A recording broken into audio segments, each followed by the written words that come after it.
Hello student, स्वागत है आप सभी का आज के इस सेशन में। स्टार्ट करेंगे आज की खबरों को, क्या क्या न्यूज़ हैं आज की। देखिए, सबसे पहले बच्चे एक बहुत इंपॉर्टेंट न्यूज़ है। हम लोग काफ़ी समय से सुनते हुए आ रहे हैं कि हमारे देश में जो लोकसभा का चुनाव होता है 5 साल में एक बार, और जो अलग अलग राज्यों की विधानसभाओं का चुनाव होता है 5 साल में एक बार, वो अब 7 में होने जाएगा। ठीक है, इसके लिए कमेटी भी बनाई गई थी। कमेटी की जो रिपोर्ट थी वो अभी मार्च के महीने में सौंप दी गई थी सरकार को। कमेटी को लीड किया था रामनाथ कोविंद ने, जो कि हमारे पूर्व राष्ट्रपति रह चुके हैं, पूर्व उपराष्ट्रपति रह चुके हैं। ठीक है, तो ये बच्चे आपकी बहुत इंपॉर्टेंट न्यूज़ है। अभी इससे रिलेटेड एक न्यूज़ आई है। खैर, अभी पूरा कानून तो नहीं बना है, लेकिन केंद्रीय मंत्रिमंडल ने पूर्व राष्ट्रपति रामनाथ कोविंद जी की अध्यक्षता वाली एक उच्च स्तरीय समिति की सिफारिश के अनुसार भारत में एक साथ चुनाव करवाने के प्रस्ताव को मंजूरी दे दी है। अब जब बच्चे कैबिनेट की मुहर लग गई है कि हाँ, एक देश में, हमारे देश में one election, one nation one election जो आपका ये पूरा सिनारियो था ये लागू हो जाएगा, तो इसके बाद कौन कौन से आर्टिकल जो हैं आपके वो होंगे, कौन कौन से आर्टिकल आपके चेंज होंगे। ठीक है, जब संविधान संशोधन किया जाएगा तो क्या क्या चेंजेस आपके होंगे। ठीक है, तो सबसे पहले तो ये याद रखना कि अभी जो है रिकमेंडेशन जिनका लिया जा रहा है, जो वन नेशन वन इलेक्शन पे जो बनाई गई समिति थी, समिति के हेड कौन थे? पूरा राष्ट्रपति रामनाथ कोविंद जी थे। ठीक है, एक तो आपका ये इंपॉर्टेंट हो गया। दूसरा आपको थोड़ा सा याद रखना है कि रामनाथ कोविंद जी की जो समिति थी, इन्होंने अपनी सिफारिश में कहा है कि जो चुनाव होंगे अभी, अगर इस तरीके की पॉलिसी को लागू किया जाता है तो हमारे देश में जो चुनाव होंगे वो आपके 2 फेज में होंगे। पहला फेज जो होगा ये लोकसभा के चुनाव, विधानसभा के चुनाव एक साथ करवाए जाएंगे, और दूसरा जो फेज होगा उसमें सभी राज्यों में एक साथ पंचायती राज यानी कि जो ग्राम पंचायत के, नगर पालिका के जो इलेक्शन होते हैं वो करवाए जाएंगे, और विद इन 100 डेज जो है पूरे के पूरे जो प्रोसेस है इलेक्शन की वो करवाई जाएगी। ठीक है, तो इस तरीके से जो है इन्होंने अपनी सिफारिशें रखी हैं। अब बच्चे अभी देखते हैं कि कैबिनेट के द्वारा इसे मंजूरी दी गई है, उसके बाद में जो है आपका लोकसभा, राज्यसभा, इस तरीके से जो है आपका ये बिल आएगा, उसके बाद में जो है आपका अधिनियम बनेगा। ठीक है, तो फ्यूचर में भी हम इसे पढ़ेंगे अगर ये आपका पास होता है। लेकिन मैंने जैसे आपको कहा कि ये आपको याद रखना होगा कि अगर ये चीज़ लागू होती है तो क्या क्या चेंज आपके चेंज होंगे, किन किन चीज़ों में बदलाव आएगा। तो सबसे पहले याद रखना कि समिति ने लोकसभा और राज्यसभा, राज्य विधानसभाओं के कार्यकाल को समकालीन बनाने के लिए संविधान में आर्टिकल 82 के ए, ठीक है, 82 के ए को शामिल करने का प्रस्ताव दिया है कि एक नया आर्टिकल जो है आपका आना चाहिए, जिसमें कि 82 का ए नाम से वो आपका आर्टिकल होगा। अब ये आता है या नहीं आता है, जैसे मैंने आपको कहा कि जैसे जैसे न्यूज़ आगे बढ़ेगी, जैसे जैसे न्यूज़ डेवलप होती जाएगी, हम इसके बारे में पढ़ते जाएंगे। इस संबंध में आर्टिकल 83 में आपका संसद के सदनों की अवधि आती है, और अनुच्छेद 172 में आता है राज्य विधानसभाओं की अवधि। इसमें संशोधन प्रस्तावित है ना। तो ये 2 आर्टिकल बच्चे बहुत इंपॉर्टेंट है। इसमें क्या होगा कि 5 साल की आपकी लोकसभा होगी, 5 साल की जो है विधानसभा होती है। अब जब बच्चे बीच में एक साथ चुनाव करवाने होंगे तो बहुत कम ऐसे स्टेट होंगे, बहुत कम ऐसे राज्य होंगे जिनकी विधानसभाओं को वाकई में 5 साल हो चुका है ना। तो 5 साल से पहले जो है भंग करवानी होगी, तब बीच में जो है आपका इलेक्शन होगा, तब दोबारा से जो है आपका सारे राज्यों में दोबारा से एक साथ चुनाव शुरू होंगे। तो 2 आर्टिकल्स में आपके संशोधन होने हैं। एक आपका आर्टिकल 83 है जिसमें कि संसद के सदनों की अवधि आती है, और एक जो है आपका आर्टिकल 172 है जिसमें कि राज्य विधानसभाओं की अवधि आती है कि 5-5 साल की होती है। ठीक है, ये 2 में आपका प्रस्ताव, ये 2 में आपका संशोधन किया जाएगा। अगला है 22वें विधि आयोग ने इसकी विस्तार की जांच की है, जिसने कि 2029 के आम चुनाव से एक साथ चुनाव करवाने का भी सुझाव दिया है। अब जो बच्चे अभी आपका विधि आयोग चल रहा है, लॉ कमीशन चल रहा है, कौन से नंबर का है? 22वें का। इसके जो हेड हैं, न्याय विधि आयोग के जो आपके हेड हैं, उनका नाम है ऋतुराज अवस्थी। ठीक है, तो ऋतुराज अवस्थी की जो आपका कमीशन है, लॉ कमीशन है, इन्होंने में ये रिकमेंड किया है कि जो अब आगे आने वाला आपका चुनाव है 2024 के बाद में, जो 2029 का जो आपका चुनाव आने वाला है, वहाँ पे ये जो पूरे के पूरे इलेक्शन होंगे, मतलब हर राज्य का विधानसभा चुनाव, हमारे देश का लोकसभा चुनाव, उन सभी को जो है आपका साथ में करवाया जाएगा। ठीक है, तो ये आपका इंपॉर्टेंट न्यूज़ है। अभी देखते हैं कि इसमें धीरे धीरे क्या क्या डेवलपमेंट आते हैं, कब जो है आपका बिल लाया जाएगा। वैसे कहा गया है कि जो अभी शीतकालीन सत्र आने वाला है लोकसभा का, उसमें जो है संसद का जो शीतकालीन सत्र शुरू होगा, वहाँ पे जो है आपका ये बिल पेश किया जाएगा। उसके बाद में आपका पास हो जाएगा तो ये आपका एक्ट भी बन जाएगा बहुत जल्दी। ठीक है, फिर हमको दोबारा से इसे पढ़ना होगा। ठीक है, अगली न्यूज़ है बच्चे आर्ट एंड कल्चर से रिलेटेड, एक त्योहार है, इसका नाम आपको याद रखना है। बिहार में एक जगह है गया, ठीक है, ये बहुत फेमस है आजकल। अब अगर आप लोग हिंदू धर्म से रिलेटेड हैं तो आप लोग बच्चे ये चीज़ जानते होंगे कि आजकल क्या चल रहा है। आजकल चल रहा है आपका श्राद्ध। श्राद्ध में क्या होता है कि जो हमारे पूर्वज होते हैं उन्हें पूजा जाता है, जो लोग अभी नहीं हैं, है ना, हमारे जो पूर्वज हैं जो नहीं हैं उनके लिए जो है आपका एक एक दिन डेडिकेट किया जाता है, ठीक है। तो ये जो पूरा टाइम ड्यूरेशन है, इस ड्यूरेशन में हर साल जो है बिहार में एक मेला लगता है, इसे कहा जाता है पितृपक्ष मेला। याद देखिएगा, बिहार में तीर्थ नगरी गया में विश्व प्रसिद्ध पितृपक्ष मेला शुरू हो चुका है। पितृपक्ष 15 दिनों का होता है, जैसे मैंने आपको कहा कि श्राद्ध जो है 15 दिनों के होते हैं, जिसमें अपने पूर्वजों को श्रद्धांजलि दी जाती है। तीर्थयात्री विष्णुपद मंदिर और फाल्गु नदी के तट पर अनुष्ठान करेंगे, ठीक है। तो ये फाल्गु नदी जो है याद रखना है, गया जो है इसी के किनारे है, और यहीं पे जो मंदिर है विष्णुपद मंदिर, यहाँ पे जो है पूजा अर्चना की जाती है, ठीक है। और बच्चे इन दिनों में जो अभी आपके पितृपक्ष चल रहे हैं, जो श्राद्ध चल रही है ना, इन दिनों में बहुत सारे लोग जो है आपका गया जाते हैं अपने पूर्वजों को श्रद्धांजलि देने के लिए, ठीक है। तो बिहार का गया इसकी ये बहुत फेमस है। एक तो आप बुद्धिज्म के लिए तो जानते हैं गया को, है ना, बुद्धिज्म के लिए तो हम पूरे बिहार को जानते हैं, लेकिन हिंदुज्म से भी जो है उसका रिलेशन है। वो क्या रिलेशन है वो मैंने आपको बता दिया कि बिहार में हर साल जो है पितृपक्ष के दिनों में क्या लगता है, एक मेला लगता है जिसे कि पितृपक्ष मेला कहा जाता है। जिस नदी के किनारे पूरी पूजा अर्चना होती है उस नदी का नाम है फाल्गु नदी, ठीक है। अगला क्वेश्चन बच्चे साइंस एंड टेक से रिलेटेड है। चंद्रयान 3 की अपार सफलता के बाद में अब एक और मिशन जो है उसकी शुरुआत होने को जा रही है, चंद्रयान 4। चंद्रयान 4 मिशन को केंद्र सरकार की तरफ से मंजूरी मिल गई है। आगामी मिशन का उद्देश्य क्या होगा? इसका उद्देश्य होगा चंद्रमा की सतह से चट्टानों, मिट्टी को इकट्ठा करना और उन्हें पृथ्वी पर सुरक्षित लाना, ठीक है। तो फिलहाल केंद्र सरकार के द्वारा जो एक बजट का एलोकेशन किया जाता है ना बच्चे, वो जो है आपका फाइनल कर दिया गया है और इसरो को जो है चंद्रयान 4 की तैयारियों में जुटने को कहा गया है, ठीक है। ये आपको याद रखना है। उसके अलावा बच्चे भारत सरकार ने सिर्फ चंद्रयान 4 नहीं, बहुत सारी ऐसे आने वाली कुछ चीज़ें हैं, मिशन है जो कि इसरो से रिलेटेड है, जो कि होने वाली है हमारे देश में, ठीक है, साइंस एंड टेक्नोलॉजी से रिलेटेड है। जैसे कि आप थोड़ा सा याद रखिएगा, भारत सरकार ने अमृतकाल के दौरान भारतीय अंतरिक्ष कार्यक्रम के लिए विस्तारित दृष्टिकोण की रूपरेखा तैयार की है, जिसमें कि 2035 तक एक भारतीय अंतरिक्ष स्टेशन बनेगा। भारतीय अंतरिक्ष स्टेशन जैसे आपका इंटरनेशनल स्पेस स्टेशन है ना, उसी तरीके से जो है आपका 2035 तक एक भारतीय अंतरिक्ष स्टेशन बनाने की तैयारी है। उसके अतिरिक्त 2040 तक चंद्रमा पर भारत लैंडिंग की परिकल्पना भी है, ठीक है। मतलब कि जो इंडियन एस्ट्रोनॉट हैं उन्हें जो है भेजा जाएगा कहाँ पे, चांद पे। कब भेजा जाएगा, कब तक भेजा जाने की उम्मीद है, 2040 तक है। तो फिलहाल जो है भारत सरकार जो है इन 3 मिशन पे जो है जोर दे रही है। इसरो भी जो है तीनों मिशन पे काम कर रहा है और इनकी जो टारगेटेड ईयर्स हैं ये आपके एग्जाम में पूछे जाते हैं, तो ये आपको थोड़ा सा याद रखना है, ठीक है। जैसे कि आपका है कि भारत में 2035 तक एक भारतीय अंतरिक्ष स्टेशन बनना है और 2040 तक जो है आपका भारत के लोगों को यानी कि इंडियन एस्ट्रोनॉट को पहुंचाना है चांद पे, ठीक है। ये जो है आप भी आने वाले जो है क्या है आगामी मिशन है इसरो के। उसके अलावा जिसको मंजूरी दी गई है वो आपका इंपॉर्टेंट है, यानी कि चंद्रयान 4। चंद्रयान 4 का उद्देश्य क्या होगा? चांद की सतह से मिट्टी लाना, चांद की सतह से जो वहाँ के एलिमेंट्स हैं उनको जो है पृथ्वी तक सुरक्षित पहुँचाना। अगला जो बच्चे इसमें है वो ये है कि वीनस ऑर्बिटर मिशन VOM यानी कि शुक्रयान, इसे हिंदी में कहा गया है शुक्रयान।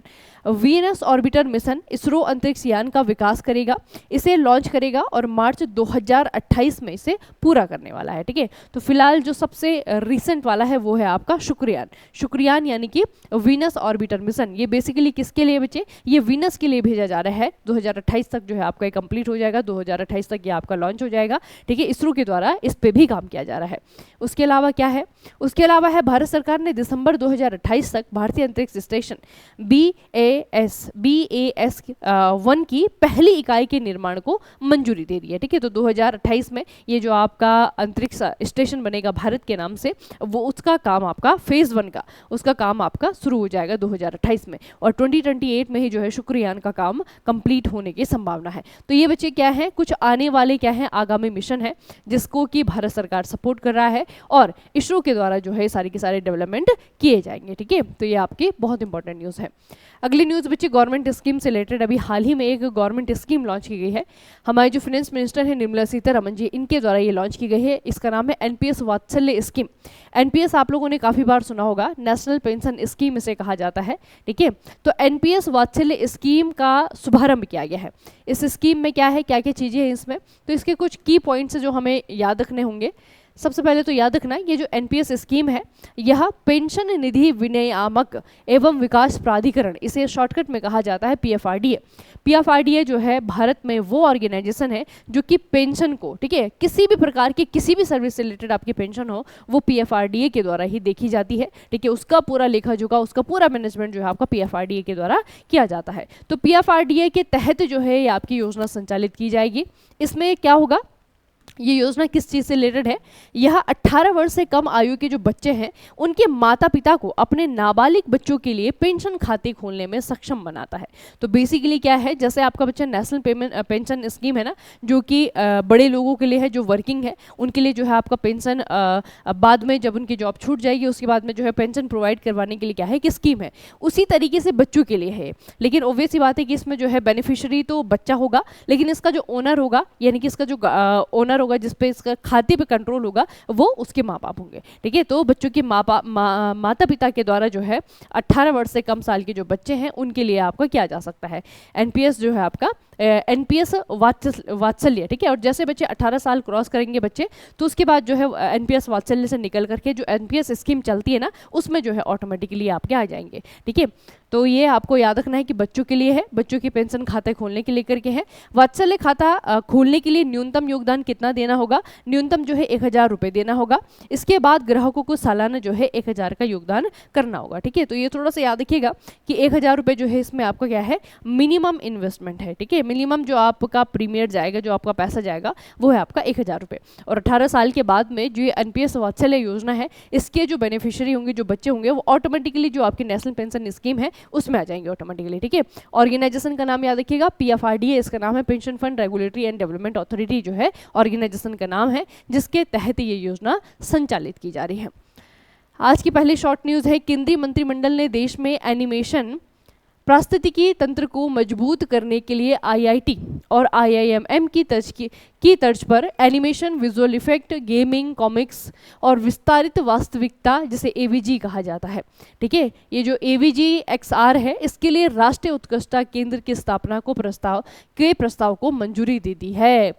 एक्सटेंडेड रियलिटी, अब देखिए बच्चे ये न्यूज़ जो है आपकी क्या है, जैसे बच्चे आपका आईआईटी है ना, जैसे आपका आईआईटी है, जैसे आपका आईआईएम है, ये जो इंस्टीट्यूट है इनका नाम आप लोगों ने बहुत बार सुना होगा, है ना। अगर टेक्नोलॉजी की बात करें, टेक्निकल स्टडी की बात करें, तो टेक्निकल स्टडी में जो है यहाँ आपके सबसे सुप्रीम इंस्टीट्यूट है हमारे देश के, है ना। अगर हम मैनेजमेंट की स्टडी की बात करें तो मैनेजमेंट की स्टडी के लिए जो है सबसे सुप्रीम इंस्टीट्यूट है हमारे देश के आईआईएम।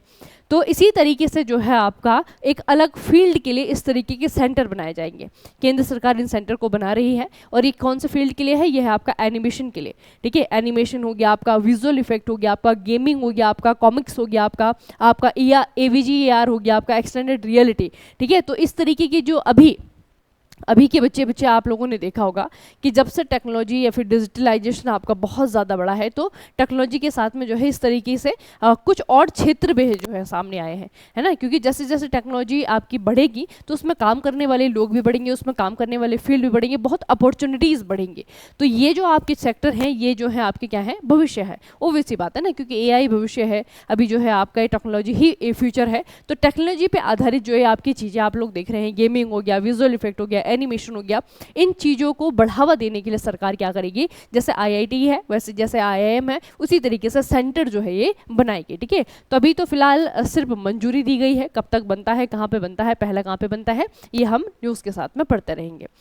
अगले जो न्यूज़ है बच्चे वो है प्रधानमंत्री नरेंद्र मोदी के द्वारा global renewable energy investor meet, इसका इनॉग्रेशन किया गया है। कहाँ पे किया गया है, गुजरात में किया गया है। इसे याद रखिएगा, प्रधानमंत्री नरेंद्र मोदी ने गुजरात के गांधीनगर में चौथे वैश्विक अक्षय ऊर्जा निवेशक सम्मेलन एक्सपो का उद्घाटन किया है। कहाँ पे, गांधीनगर में, ठीक है। इसका जो थीम इस बार रखा गया है वो रखा गया है आपका मिशन 500 गीगावाट बाई 2030। अब ये जो मिशन 500 गीगावाट है ये एक्चुअल में क्या है बच्चे, भारत सरकार का मिशन है। भारत सरकार चाहती है कि जो 2030 आने वाला है 2030 तक हमारे जो रिन्यूएबल एनर्जी का प्रोडक्शन है वो कितना हो जाए, लगभग 500 गीगावाट हो जाए, ठीक है। तो ये हमारा एक उद्देश्य है और यही जो है इस सम्मेलन का थीम भी रखा गया था। कहाँ पे हुआ था ये हुआ है आपका गुजरात में। अगली जो न्यूज़ है, बृजेंद्र प्रताप सिंह खान, पूरा नाम याद रखिएगा, बृजेंद्र प्रताप सिंह खान मंत्रालय के अधीन सार्वजनिक क्षेत्र के उपक्रम राष्ट्रीय एल्यूमिनियम निगम, आप लोगों ने कंपनी का नाम सुना होगा, पीएसयू है, नेशनल एल्यूमिनियम कॉर्पोरेशन, ठीक है, नाल्को जिसे हम कहते हैं, नेशनल एल्यूमिनियम कॉर्पोरेशन के जो हेड है, मैनेजिंग डायरेक्टर है या फिर चेयरमैन है, चेयरमैन या मैनेजिंग डायरेक्टर के पद पे चुन लिया गया है मिस्टर विजेंद्र प्रताप सिंह जी को, ठीक है। अगर हम नाल्को की बात करें बच्चे, तो नाल्को जो है आपकी नवरत्न कंपनी है, ठीक है, बड़ी कंपनी है, एल्यूमिनियम से रिलेटेड है, एल्यूमिनियम प्रोडक्शन से रिलेटेड है। उसके अलावा जो है आपकी ये बनी थी 1981 में, 1981 में कंपनी को बनाया गया था, और उसका जो हेड क्वार्टर है, ये बहुत बार पूछा जाता है एग्जाम में, तो बच्चे भुवनेश्वर जो है इसका हेड क्वार्टर है। भुवनेश्वर कहाँ पे आता है आपका, उड़ीसा में है, ठीक है। तो नाल्को के नए चेयरमैन चुने गए हैं, इनका नाम है मिस्टर ब्रिजेंद्र प्रताप सिंह। अगली जो न्यूज़ है वो है आपका एक एक्सरसाइज, राष्ट्रीय संगोष्ठी अभ्यास AIKYA। देखिए बच्चे, ये जो आपका अभ्यास है ना, क्या ये अभ्यास चेन्नई में शुरू हुआ है, ठीक है, और एक प्रकार की जो है आपका एक सम्मेलन कह सकते हैं इसे। संगोष्ठी का मतलब है जब बहुत सारे लोग जो हैं किसी एक विषय की चर्चा के लिए एक जगह इकट्ठा होते हैं, ठीक है। तो अभ्यास क्या चेन्नई में शुरू हुआ है, और ये किस चीज़ से रिलेटेड है, ये है आपका आपदा प्रबंधन को लेकर के, ठीक है। ये याद रखिएगा कि राष्ट्रीय आपदा प्रबंधन प्राधिकरण और भारतीय सेना के द्वारा जो है इसे आयोजित किया गया है, ठीक है। तो एक तरीके से जो है आपकी मॉक ड्रिल जैसे होती है ना, कि जब कोई नेचुरल डिजास्टर आए तो उस समय हमें कैसे रिएक्ट करना है, लोगों को कैसे बचाना है, इस तरीके के ड्रिल का यहाँ पे आयोजन किया गया है। मैंने तो 2 ही ऑर्गेनाइजेशंस का नाम लिखा है, ठीक है, राष्ट्रीय आपदा प्रबंधन प्राधिकरण और भारतीय सेना के द्वारा। एक्चुअल में इसमें आपके बहुत सारे ऑर्गेनाइजेशन है जिनके द्वारा ये ड्रिल करवाई जा रही है, ठीक है। तो राष्ट्रीय संगोष्ठी का नाम याद रखिएगा, इसका नाम है आपका एक्सरसाइज क्या, और ये कहाँ पे हुई है, ये आपके हुई है चेन्नई में। इसमें जो है आपका इंडियन नेवी के जाबाज भी, इसमें आपके बहुत सारी प्राइवेट कंपनी भी है, इसमें जो है आपका आपदा प्रबंधन राष्ट्रीय आपदा प्रबंधन प्राधिकरण भी है, ठीक है। तो इन सभी के द्वारा मिलजुल करके जो है आपकी एक्सरसाइज या मॉक ड्रिल जो है आपकी करवाई जा रही है, आपको नाम याद रखना है, ठीक है। अगली न्यूज़ बच्चे मनु भाकर से रिलेटेड है। भारत के बंदरगाह, जहाजरानी और जलमार्ग मंत्रालय के ने निशानेबाजी में 2 बार ओलंपिक पदक जीतने वाली मनु भाकर जी को ब्रांड एम्बेसडर नियुक्त किया है, ठीक है। इनके फादर बच्चे मरीन इंजीनियर हैं, ठीक है। तो इन्हें याद रखिएगा, इन्हें जो है बंदरगाह, जहाजरानी और जलमार्ग मंत्रालय के द्वारा क्या किया गया है, मनु भाकर को ब्रांड एम्बेसडर नियुक्त किया गया है, ठीक है। कंपनी के ब्रांड एम्बेसडर तो हम बहुत पढ़ते हैं, ये बहुत इंपॉर्टेंट नियुक्ति है, आपके आरआरबी के लिए जो है 1 नंबर यहाँ से कन्फर्म है, ठीक है। बहुत इंपॉर्टेंट बच्चे आपका नियुक्ति है ये, याद रखिएगा। बंदरगाह, जहाजरानी और जलमार्ग मंत्रालय के द्वारा अपने ब्रांड एम्बेसडर के रूप में इन्हें चुना गया है। अगली न्यूज़ है, केंद्र सरकार ने आईपीएस अधिकारी अनुराग गर्ग जी को कहाँ पे चुना है, नारकोटिक्स कंट्रोल ब्यूरो एनसीबी का नया महानिदेशक नियुक्त किया है। एनसीबी की अगर हम बात करें, नारकोटिक्स कंट्रोल ब्यूरो की अगर हम बात करें, तो 1986 में इसकी स्थापना हुई है, और हेडक्वार्टर इसका कहाँ पे है, नई दिल्ली में इसका हेडक्वार्टर है, ठीक है। तो 2 अपॉइंटमेंट आप लोगों ने पढ़ी बच्चे, ठीक है। नाल्को के चेयरपर्सन का नाम आपने पढ़ा, और दूसरी तरफ जो है अनुराग गर्ग जी को महानिदेशक के रूप में चुना गया है एनसीबी के, ठीक है। तो दोनों ही बहुत इंपॉर्टेंट ऑर्गेनाइजेशन है। नाल्को जो है आपका एक बहुत इंपॉर्टेंट क्या है, एक पीएसयू है, और एनसीबी जो है एक बहुत इंपॉर्टेंट क्या है, गवर्नमेंट डिपार्टमेंट है, गवर्नमेंट ऑर्गेनाइजेशन है, नाम है नारकोटिक्स कंट्रोल ब्यूरो। दोनों ही बहुत इंपॉर्टेंट है। अगली जो न्यूज़ है बच्चे, ये है अमेजन इंडिया को लेकर के है, तो ये भी नियुक्ति। अमेजन इंडिया ने समीर कुमार को अपना नया कंट्री मैनेजर नियुक्त करने की घोषणा की है, ठीक है। कंट्री मैनेजर कहाँ के लिए, अमेजन इंडिया के लिए, मतलब कि भारत के लिए, ठीक है। नाम याद रखिएगा, नाम है समीर कुमार। समीर कुमार जो है आप अमेजन को इंडिया में देखेंगे, इसे जो है यहाँ पे आपका इनका जो पूरा बिजनेस है, इनके जो पूरे हेड हैं यहाँ पे अमेजन के, वो होंगे अब समीर कुमार। अमेजन की अगर हम बात करें बच्चे, इसका हेडक्वार्टर जो है वॉशिंगटन में है, यूएसए में है, ठीक है। इसके फाउंडर यानी कि इसकी जो स्थापना की थी जेफ बेजोस के द्वारा की गई थी। अभी वर्तमान में जो इसके सीईओ हैं उनका नाम है एंडी जेसी, ठीक है। ये इसके वर्तमान में क्या है, चीफ एग्जीक्यूटिव ऑफिसर है, इतना आपको याद रखना है। तो बेसिकली 3 जो है आप लोगों ने नियुक्तियां पढ़ी हैं, ठीक है। अलग अलग सेक्टर से आपकी नियुक्ति है, पीएसयू भी हो गया, आपका गवर्नमेंट सेक्टर भी हो गया, और आपका जो है प्राइवेट सेक्टर भी हो गया, ठीक है। तो अमेजन इंडिया के हेड के रूप में भारत के लिए किसे चुना गया है, समीर कुमार को चुना गया है, ठीक है। और जितनी बच्चे ऑर्गेनाइजेशन जब आप पढ़ते हैं ना, इनका हेडक्वार्टर, इनकी स्थापना आपको याद रखनी चाहिए, ठीक है। तो यहाँ पे आज की खबरें जो है समाप्त होती हैं। वन नेशन वन इलेक्शन, ये चीज़ हम बहुत लंबे समय से पढ़ते हुए आ रहे हैं, ठीक है। तो इसके बारे में मैंने आपको पहले भी बताया था कि रामनाथ कोविंद की समिति जो है इसमें बनी है और उनकी जो रिपोर्ट है बच्चे वो भी उन्होंने सबमिट कर दी है। तो उन्हीं की सिफारिशों को लागू करने के लिए जो है सरकार ने मंजूरी दे दी है। अब क्या होगा, अब जो है शीतकालीन सत्र जब शुरू होगा संसद का, तो फिर जो है इस बिल को वहाँ पे पेश किया जाएगा, ठीक है। उसके बाद में जो है आपका ये पास होगा, ठीक है, वहाँ पे पारित किया जाएगा, उसके बाद में आपका कानून बन जाएगा। जब कानून बन जाएगा तब जो है आपका हमारे देश में क्या होगा, 5 साल में जो 2029 आने वाला है ना, लोकसभा का जो है 5 साल होने वाले हैं 2029 में। 2029 में आपके राज्यों में, सभी राज्यों में जो है एक साथ इलेक्शन होंगे, ठीक है। चाहे अभी आपका इसी साल इलेक्शन हो, चाहे आपका जो है अगले साल इलेक्शन हो, ठीक है। 2 महीने पहले इलेक्शन होगा, कहीं पे जो है 1 साल पहले इलेक्शन हुआ होगा, ठीक है। तो सभी राज्यों में जो है आपका एक साथ चुनाव होंगे और चुनाव जो है आपके 2 फेजेस में होंगे। पहले फेज में जो है लोकसभा का चुनाव होगा और सभी राज्यों में विधानसभा के चुनाव होंगे, और दूसरे फेज में होंगे म्युनिसिपल कॉर्पोरेशन, ठीक है, यानी कि जो नगर पालिका का चुनाव है और जो आपके ग्राम पंचायत के चुनाव है, दोनों जो है आपके दूसरी फेज में होंगे, ठीक है। तो बहुत इंपॉर्टेंट न्यूज़ है, ध्यान से सुनिए और याद करिए। आरआरबी जे की प्रिपरेशन अगर आप कर रहे हैं बच्चे, या फिर आरआरबी की किसी भी पार्ट की किसी भी पोर्शन की प्रिपरेशन आप कर रहे हैं, जैसे एनटीपीसी का भी आपका फॉर्म आया हुआ है, थोड़ा सा ध्यान से देख करके जो है आपका जोन चुनना है आपको, ठीक है। लेकिन फॉर्म भरिएगा जरूर बच्चे। अगर आप नॉन टेक की तैयारी कर रहे हैं ना आरआरबी जे के लिए, अगर आप नॉन टेक को समय दे रहे हैं अपना, तो उसका बेनिफिट दूसरी जगह भी उठाने की आपको कोशिश करनी है। और make it easy mechanical mobile application है, उसके भीतर जा करके जो है आपको क्या करना है, जितना बेनिफिट उठा सकते हैं उतना बेनिफिट उठाना है, ठीक है। चलिए फिर आज के सेशन को यहीं पे समाप्त करते हैं, मिलते हैं फिर कल के सेशन में। तब तक के लिए पढ़ते रहिए, बढ़ते रहिए, अपना खूब सारा ख्याल रखिएगा। आप सभी का बहुत बहुत धन्यवाद।